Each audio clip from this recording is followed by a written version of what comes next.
الموسم السياحي الحالي بيشهد طفرة في أعداد السياحة الوافدة إلى جمهورية مصر العربية وبالأخص إلى منطقة آثار الهرم.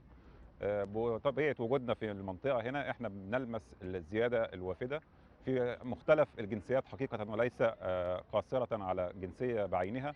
الطفرة في الأعداد تجاوزت المواسم السابقة بمراحل كبيرة. طبعا ده راجع إلى جهود وزارة السياحة والآثار على مدار السنوات السابقة في إطار عملية الترويج والتنشيط للسياحة في الخارج.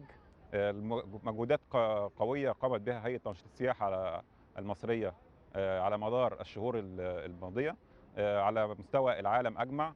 على مدار العام الحالي توافد إلى منطقة آثار الهرم أعداد كبيرة جدا من السياحة الأجنبية، بالإضافة طبعا إلى السياحة المحلية أو الزائرين المصريين. ولكن الغريب أو اللافت للنظر هو توافد جنسيات أجنبية بأعداد كبيرة، أعداد سياحة بتشهد طفرة هائلة.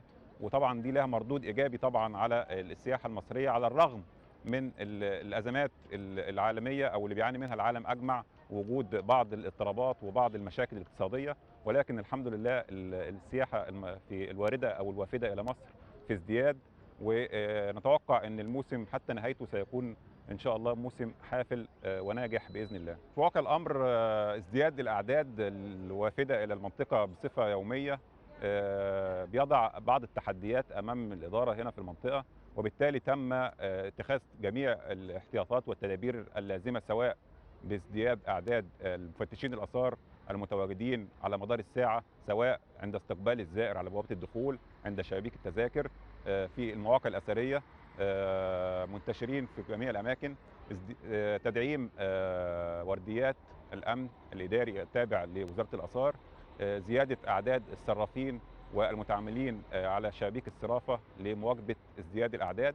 وكذلك أيضا هناك دعم كبير طبعا من شرطة السياحة والآثار اللي زودت بعض الخدمات في المناطق المختلفة.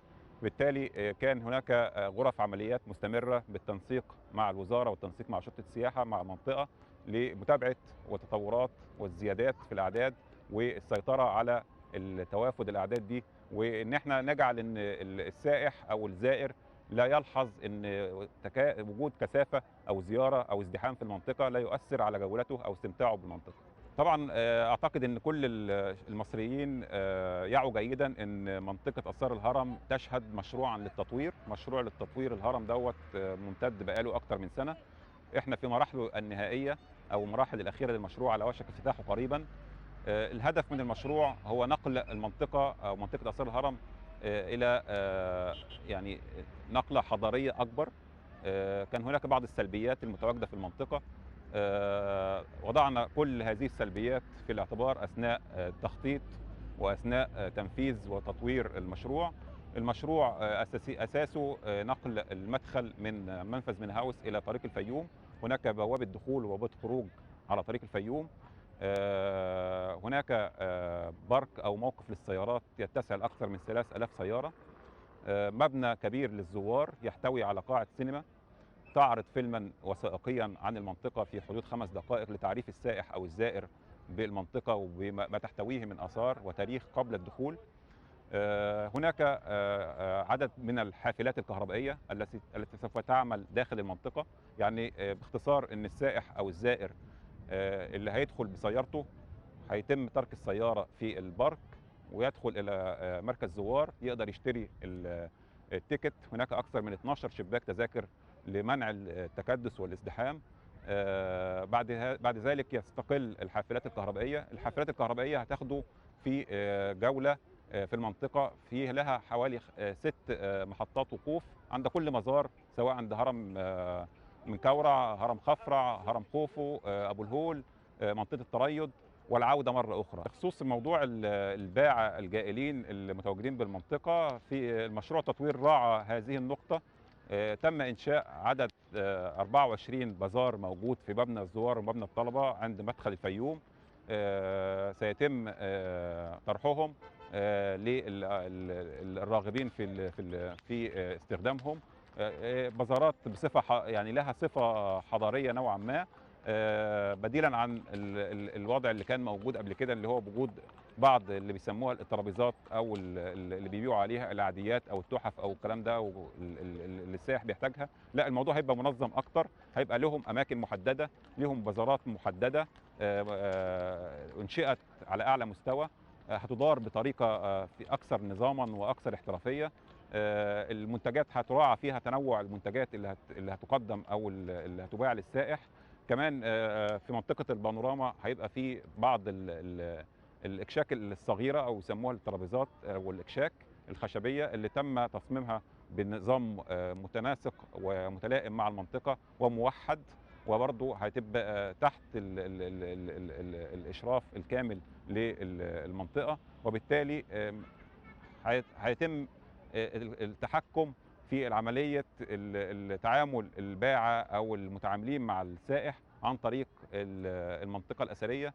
واعتقد ان ده برضو يعني من ضمن مشروع التطوير، الهدف منه هو خلق البيئه الايجابيه، او ان ما يبقاش فيه سلبيات، او ان احنا بنحاول نقضي على السلبيات اللي كانت متواجده قبل مشروع التطوير. احب اوجه رساله الى الشباب المصري او الطلبه المصريين في المراحل الدراسيه المختلفه عند زياره المناطق الاثريه عموما. انا هنا لا اخص منطقه اثار الهرم، لكن اخص جميع مناطق الاثار في مصر او المتاحف المصريه، لانها تعتبر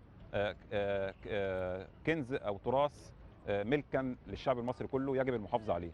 اولا عند زيارتك لاي منطقه اثريه يجب الحفاظ على الاثر، لان حفاظنا على الاثر هيديله الاستمراريه ونقدر نحفظه للاجيال القادمه. ثانيا التعامل بصفه حضاريه مع السائحين من الجنسيات المختلفه، لان ده بيدي انطباع، والانطباعات تدوم طبعا عن مدى استعداد الدوله المصريه او المناطق الاثريه المصريه لاستخدام السياح. بيدي انطباع جيد بره عننا كشعب مصري، ان الشعب المصري شعب ذو حضاره قديمه، شعب مثقف، شعب يعي جيدا كيف يتعامل مع ضيوفه. وهذا هو المغزى الاهم، لان التعامل الجيد مع الضيوف او مع السياح له مردود كبير في الترويج للسياحه المصريه القديمه، وليس الاعتماد فقط على الحملات الترويجيه او الاعلانات الترويجيه الخارجيه. My name is Sukanzila. I'm from Zambia, which is in the southern part of Africa. Yes. I have visited several countries, but I would say the most significant are the UAE, United Arab Emirates, which is Dubai, and a couple of southern African countries as well. And most of them are very diverse in culture and very beautiful. Yes. So I have read a lot about Egypt being full of culture and full of diversity and a rich history. And I've always dreamt of coming to visit the pyramids and to see how beautiful it is. And so I decided to come and see it for myself and enjoy the beautiful view and just to be part of this beautiful culture that Egypt has.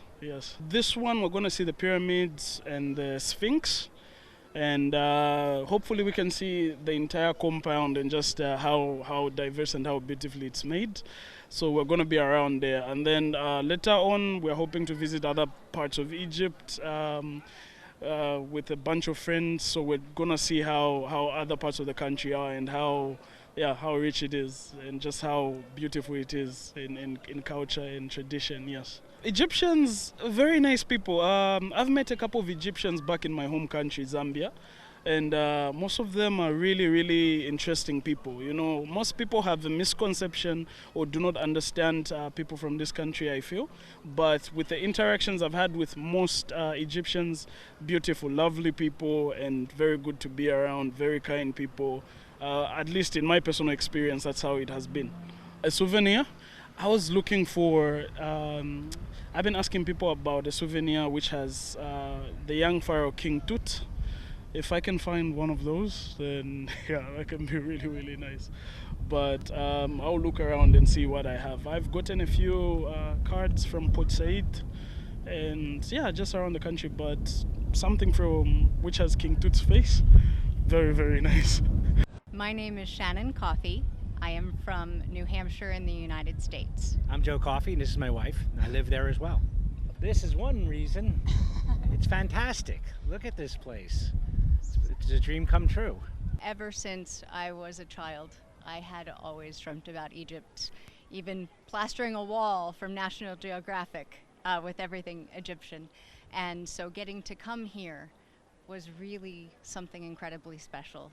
The people are wonderful and warm, and it's perfect weather. Been a fantastic experience. The food is wonderful, and we're looking forward to the rest of our trip. We're going to be taking a cruise down the Nile. We're flying to Luxor, and we're starting to cruise, heading down that way. And God, I don't know what we're going to see there. Aswan. We're going but, to Valley of the Kings. Valley of the Kings. We're going to see all kinds of exciting stuff. We're going to Abu Simbel. Learned a lot about Egypt. Like I had said previously, National Geographic was a big thing for me. So seeing everything that I have learned about over the years is pretty amazing. Yeah, well, spices, pictures, memories. I think that's about it. I don't know. We got to see what we trip across that maybe we want to take. We did get some papyrus, which is very interesting. We are here 16 days. 16 days, yes, a little over 2 weeks. We don't like to rush through things. We want to spend time. I think it was very reasonable. We had a dinner for $1.50 American the other night. The kushri is great. Well, this is our third day. So last night we went and got kushri for the first time, and it was fantastic. And we're going for lunch today, and I believe I am having eggplant tangine, and you're having a mixed grill. The food is fantastic. The seasoning is really amazing. All the way to the Museum of Civilization, and it took about an hour and a half, and we traveled back streets where most tourists don't go, and the people were very welcoming. Several people offered us teas, and it was really amazing to see what the real culture is like and not just going to the tourist areas. I felt safe. I went out for a walk at like 10 o'clock at night, and I saw families strolling along the Nile, you know, with their grandparents and parents just kind of looking out. I mean, I felt very safe everywhere I've been. And as a woman, I have felt safe, which is, you know, a really good thing, because I was not sure coming here. You hear the stories, but I have never felt unsafe. French in south of Belgium, not Flemish, and I'm living here since 1 year. Why you live in 1 year? I live in Hurghada, not in Cairo, but in Hurghada. I choose Egypt because of the history, the country, the sun, the sea, and I really fall in love of Egyptian people. I really love the mentality. They are always happy. In my country, everybody is sad, not really in good form, I think. I try to study Arabic, but it's quite complicated. I know some little word to make to explain. Sometimes it's easy to explain in Arabic instead of English or French, but I think it's the best thing. If you go in another country, you have to learn the language. Like the Moroccan people, Egyptian people, when they go in Europe, they try to speak French. I try to speak Arabic. I love the heat, Egyptian heat. I try to eat every day. I love the fruit and the vegetables, of course. They are so tasty. Not too much water in the fruit. In Belgium, when you eat some, I don't know, strawberry, you don't taste. You taste water. I take the sun. I work a lot. I go for a walk with my dog. I take my dog with me, and I go for a walk every day. I walk, I think, maybe 10 kilometers per day, and I rent a villa, and the owner, then the people who work with us, they are Egyptian one. You work in Egypt? My husband work is photographer, And for the moment, he works for companies who companies who rent hotel. He make photos of hotel for the companies. Marcos from Brazil. Daniele from Brazil. It was a great wish that we had, the dream to come to Egypt. Since we were very young at school, we learned a lot about Egypt. So we wanted to come to this country. And for years, even prior to the pandemic, we tried to come, and now we were able to come. So we're very happy to be here. How long time? We're gonna stay here for 2 weeks. Any place?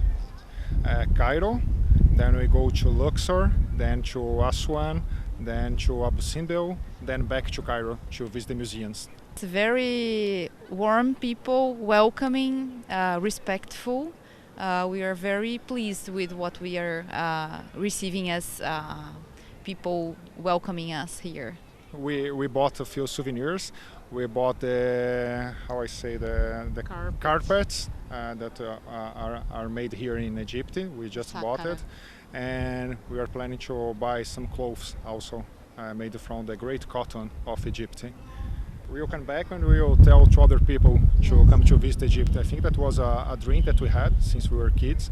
Before the pandemic, we planned to visit the Egypt as well. Then we got 2 years to put this dream, to fulfill the dream. Yeah. Yes, we visited some restaurants at night, and it was very beautiful. The city was beautiful with all the lights. Giza was very beautiful as well. And we were delighted to feel safe and respected during the night, the day, by everyone.